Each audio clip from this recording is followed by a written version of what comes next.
क्या हमारा भाग्य पहले से लिखा होता है? हमारे भाग्य में जो भी कुछ घटता है वह पहले से तय है। दोस्तों, गरुड़ पुराण में बताया गया है कि मनुष्य के भाग्य में जो भी कुछ जन्म से मृत्यु तक जो भी घटना घटता है वह पहले से तय होता है। दोस्तों, मृत्यु और जन्म ही एक ऐसा सत्य है जिसे कोई टाल नहीं सकता है। पर दोस्तों, हम यह नहीं जान पाते हैं कि हमारा भाग्य हमारे से जन्म से पहले ही लिखा होता है या जन्म के बाद। लेकिन गरुड़ पुराण में जन्म मरण कर्म के बारे में विस्तृत रूप से जानकारी दिया गया है। तो आइए शुरुआत करते हैं गरुड़ पुराण की उस ज्ञानवर्धक प्रस्तुति कि मनुष्य का भाग्य कब लिखा जाता है। क्या मनुष्य भाग्य उसके जन्म से पहले लिखा जाता है या जन्म के बाद? नमस्कार दोस्तों, स्वागत है मित्रों गरुड़ पुराण की इस ज्ञानवर्धक प्रस्तुति में आप खो जाए उससे पहले हम आपको बता दें कि इस वीडियो को आधा अधूरा देखने की गलती बिल्कुल भी नहीं करे, क्योंकि यह गरुड़ पुराण की ज्ञानवर्धक प्रस्तुति है जो आपके जीवन से जुड़ी हुई है। गरुड़ पुराण की इस रहस्यमय ज्ञान को जानने के बाद आपके जीवन से जुड़ी समस्त लोभ, क्रोध, मोह, दुखों का अंत होगा। मित्रों, भगवान श्री कृष्ण कहते हैं, कभी भी किस व्यक्ति को गरुड़ पुराण की बातों को आधा अधूरा नहीं सुनना चाहिए, क्योंकि आधा अधूरा ज्ञान हमेशा विष के समान होता है। इसीलिए मित्रों, आपसे यही आग्रह है, आप इस वीडियो को बिना स्किप किए अंत तक जरूर देखिए। साथ ही इस वीडियो को एक लाइक करके चैनल को अवश्य सब्सक्राइब कर लीजिए। और हाँ दोस्तों, कमेंट बॉक्स में जय श्री कृष्ण लिखकर ईश्वर को आप अपना आभार व्यक्त जरूर कर दीजिए। इससे आपके जीवन से सभी दुखों का अंत होगा। आइए दोस्तों, जानते हैं गरुड़ पुराण में श्री कृष्ण ने बताए हैं कि हर मनुष्य के जीवन में जो भी कुछ होता है वह जन्म पहले से तय होता है, उसे कोई टाल नहीं सकता है। दोस्तों, गरुड़ पुराण हमें जन्म मरण से लेकर वर्तमान जीवन कैसे जिए यह सभी चीजों के बारे में सिखाते हैं। आइए दोस्तों, आज हम एक कथा के माध्यम से जानते हैं कि हमारा भाग्य जन्म से पहले लिखा जाता है या जन्म के बाद, जो गरुड़ पुराण स्कंद पुराण के द्वारा बताया गया है, जो श्री कृष्ण ने स्वयं नारद बतलाया था। आज हम उन्हीं कथा जानेंगे। मित्रों, एक समय की बात है, द्वारका नगरी में दिन श्री कृष्ण अपने दिव्य आसन पे बैठे हुए थे। तभी देवर श्री नारद नारायण नारायण का जाप करते हुए उनके पास पहुंचते हैं और उन्होंने प्रणाम करके और बोले, है प्रभु, आप त्रिकालदर्शी हैं। मैंने सुना हो कि जो जीव मनुष्य जन्म लेता है, क्या उसका भाग्य पहले से लिखा होता है?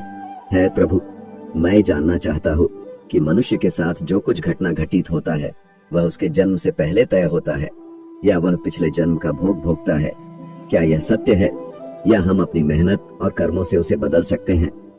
फिर भगवान श्री कृष्ण नारद की बात सुनकर मुस्कुराए और बोले, हे नारद, आपका यह प्रश्न बहुत ही गूढ़ और महत्वपूर्ण है, जो मानव जाति लिए उसके जन्म, कर्म और मृत्यु पर आधारित है।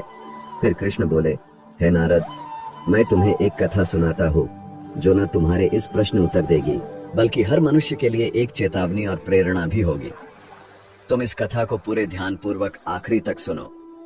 कृष्ण बोले, हे नारद, यह गरुड़ पुराण की कथा है। जो यह कथा को आधा अधूरा सुनने की गलती करता है उस पर भारी संकट आती है, क्योंकि आधा अधूरा ज्ञान हमेशा विष के समान होता है। कृष्ण बोले, हे नारद, इस कलयुग भरी संसार में जो मनुष्य इस कथा को पूरे ध्यान पूर्वक आखिरी तक सुन लेगा और समझ लेगा, उसका इस संसार से सभी पाप कर्म, क्रोध, मोह से मुक्ति मिलेगा। फिर नारद बोले, हे प्रभु, मैं उस कथा को पूरे ध्यान पूर्वक आखिरी तक सुनूंगा, आप उस कथा को निश्चित हो सुनाएं। फिर श्री कृष्ण ने नारद को वह कथा सुनाते हैं। श्री कृष्ण बोले, हे नारद, प्राचीन काल में एक विशाल और समृद्ध राज्य था जिसका नाम अक्षयपुरी था। उस राज्य का शासक राजा रत्नधर था। राजा रत्नधर अत्यंत धर्मात्मा और न्यायप्रिय था। वह सदैव अपने राज्य के प्रजा के कल्याण के लिए काम करता था और धर्म का पालन करता था। उसे भगवान से एक संतान का आशीर्वाद चाहिए था ताकि वह अपने राज्य का कार्यभार किसी योग्य उत्तराधिकारी को सौंप सके। फिर है नारद, राजा रत्नधर और रानी दोनों ने कई वर्षों तक तपस्या की। इससे भगवान शिव ने प्रसन्न होकर उसे संतान होने का वरदान दिया। फिर एक दिन भगवान शिव के आशीर्वाद से रानी गर्भवती हुई। राजा और रानी अत्यंत प्रसन्न थे, क्योंकि वे चाहते थे कि उनका बेटा महान शासक बने और राज्य को सुख समृद्धि की ओर ले जाए।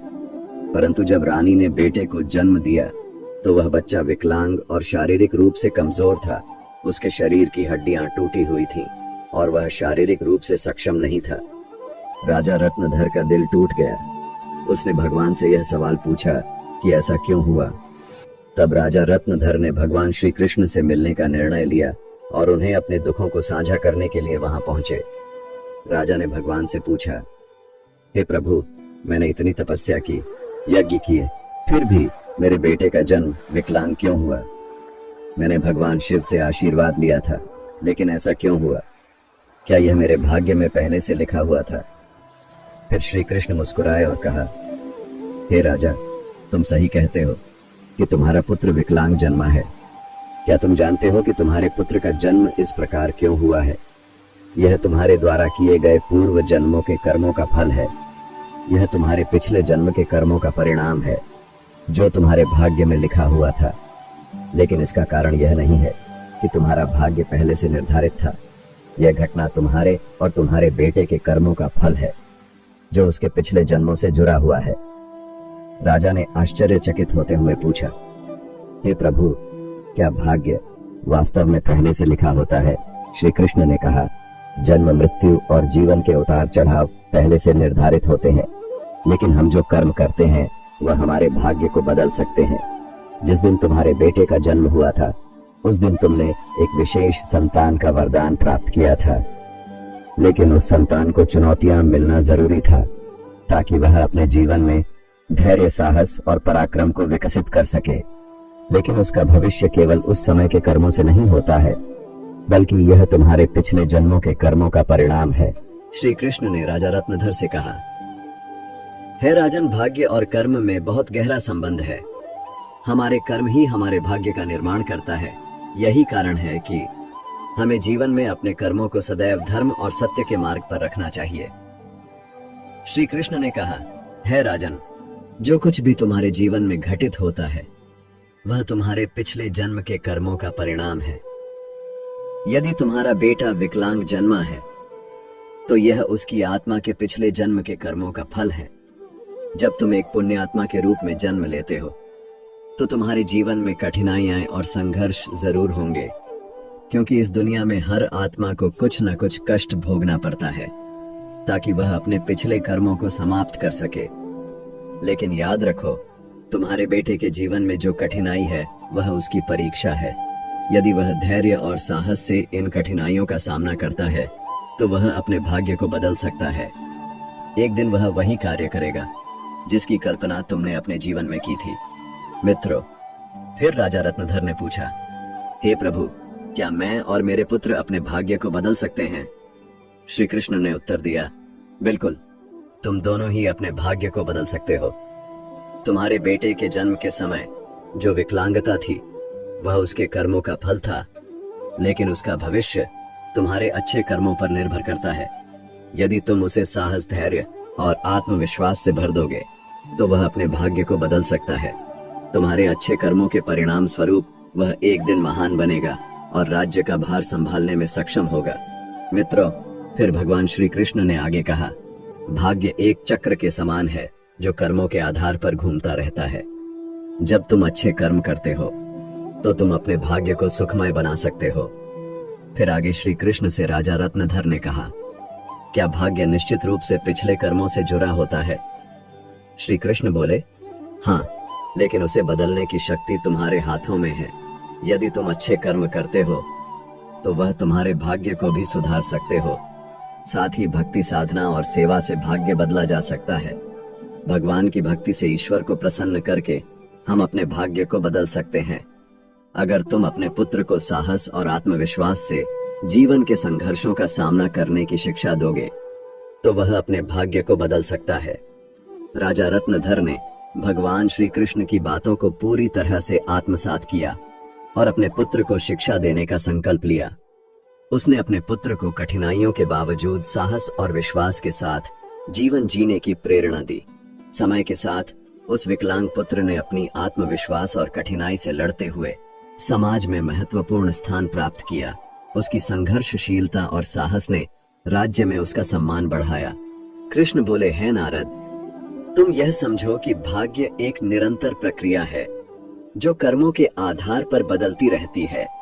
जो लोग जीवन में अपने कर्मों को सुधारते हैं और भगवान की शरण में जाते हैं, उनका भाग्य भी बदलता है।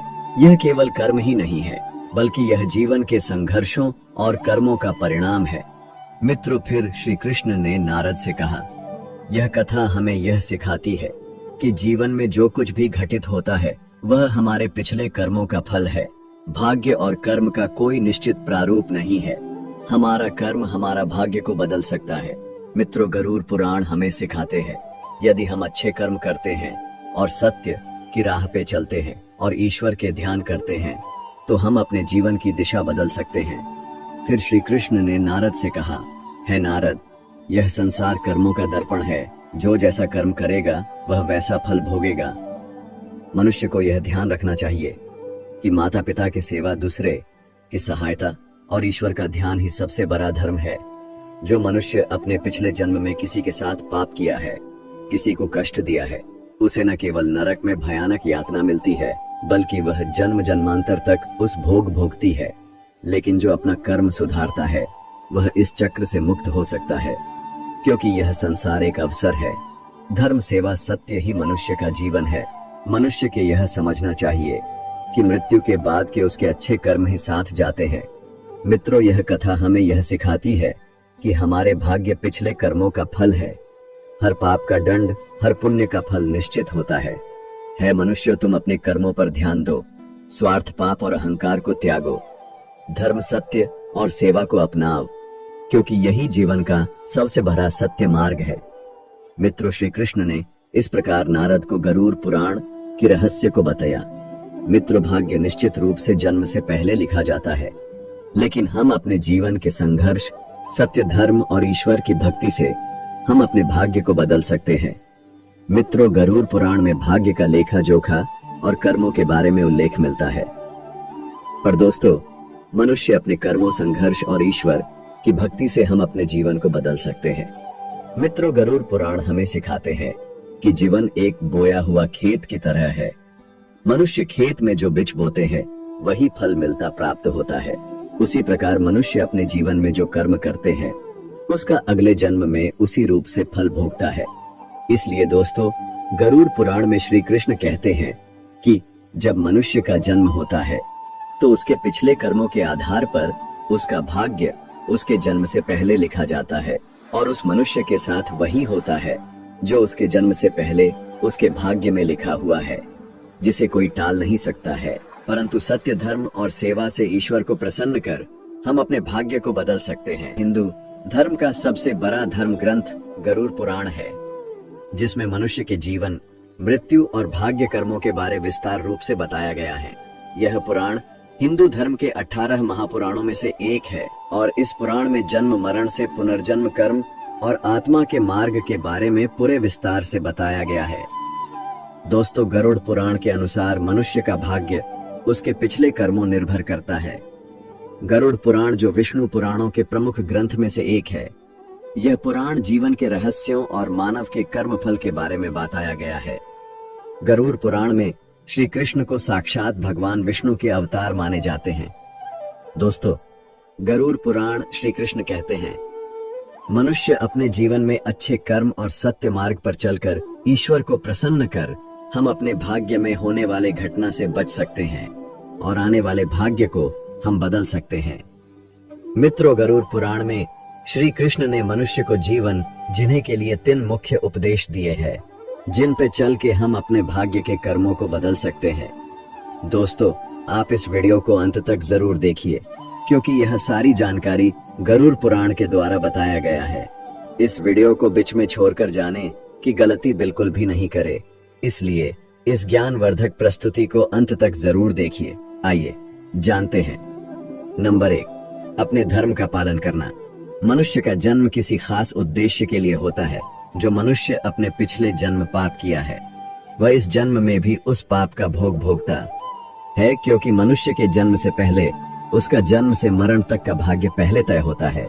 इसलिए दोस्तों, गरुड़ पुराण में श्री कृष्ण ने बताया है, मनुष्य को हमेशा धर्म, सत्य का पालन करना चाहिए। इससे हमारे पिछले जन्म के पाप से बच सकते हैं, ईश्वर की भक्ति से। हम अपने जीवन बदल सकते हैं। हम सभी ऊंचाइयों तक पहुंच सकते हैं। दोस्तों, यह जीवन एक अनमोल उपहार है। आप इसे व्यर्थ न जाने दें। सही कर्म और धर्म का पालन से हम अपने जीवन को अगले जन्म में होने वाले घटना से बच सकते हैं। यह न केवल आपके लिए है, बल्कि इससे पूरे समाज और दुनिया के आप प्रेरणा का स्रोत बन सकते हैं। नंबर 2, माता पिता सेवा और आदर करना। दोस्तों, गरुड़ में श्री कृष्ण कहते हैं कि मनुष्य को हमेशा अपने माता पिता को सेवा करनी चाहिए, क्योंकि माता पिता के ही चरणों से तीनों लोगों का स्वर्ग है। जो लोग माता पिता को नहीं मानते, नहीं उसका आदर करता है, उसे न केवल नरक में भयानक यातना भोगती है, बल्कि उसके अगले जन्म में भी भारी संकट भोगना पड़ता है और उस मनुष्य अपने पाप का परिणाम जन्म जन्मांतर तक उस कर्म का भोग को भोगता रहता है। नंबर 3, अहंकार।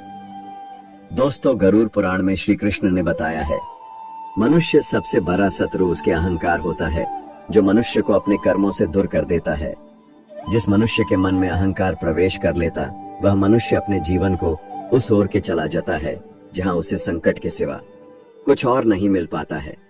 उस व्यक्ति को न केवल नरक में भयानक यातना भोगती है, बल्कि वह व्यक्ति अपने आने वाले भाग्य को भी नरक की ओर ले जाता है।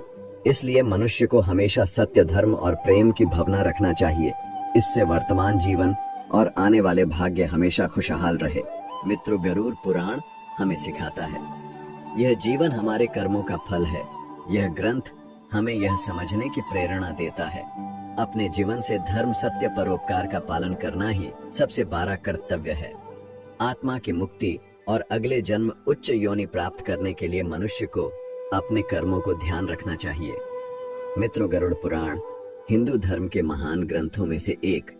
यही हमारे जीवन को सही दिशा में चलने का ज्ञान देता है, जो हमें यह सिखाता है कि मनुष्य का भाग्य उसके कर्मों और ईश्वर की इच्छा का परिणाम होता है। यह ग्रंथ न केवल जीवन और मृत्यु के रहस्यों के बारे में बतलाता है, बल्कि यह भी समझाता है कि मनुष्य अपने जीवन को किस प्रकार सही दिशा में ले जा सकता है। गरुड़ पुराण में मनुष्य के जन्म मरण से लेकर वर्तमान जीवन कैसे जिए, इन सभी चीजों के बारे में विस्तार से वर्णन किया गया है। मनुष्य के जीवन से लेकर कर मृत्यु तक की सारी जानकारी इस धर्म ग्रंथ गरुड़ पुराण में बताया गया है। मनुष्य जीवन में जो कुछ घटित होता है, वह हमारे पिछले जन्म का फल है। दोस्तों, गरुड़ पुराण हमें यह सिखाता है कि भाग्य केवल कर्मों का फल है। भले ही भाग्य जन्म पहले से लिखा हो, पर हम अपनी कर्म से इसे बदल सकते हैं। मित्रों, जीवन एक दुर्लभ अवसर है, जिसे सही दिशा में ले जाकर हम आत्मा को मोक्ष की ओर अग्रसर कर सकते हैं। धन्यवाद दोस्तों। गरुड़ पुराण के द्वारा सभी बतलाए गए बातों को अवश्य ध्यान में रखें और सत्य की राह पे चले। इससे आने वाले जीवन अत्यंत सुखद हो। और दोस्तों, वीडियो अच्छा लगा तो इस वीडियो को लाइक करके कमेंट में जय श्री कृष्ण जरूर लिख दीजिए और हमारे इस चैनल ताकि हर एक नया वीडियो आप तक तुरंत पहुंचे। धन्यवाद। हर हर महादेव। ओम नमः शिवाय। राधे राधे।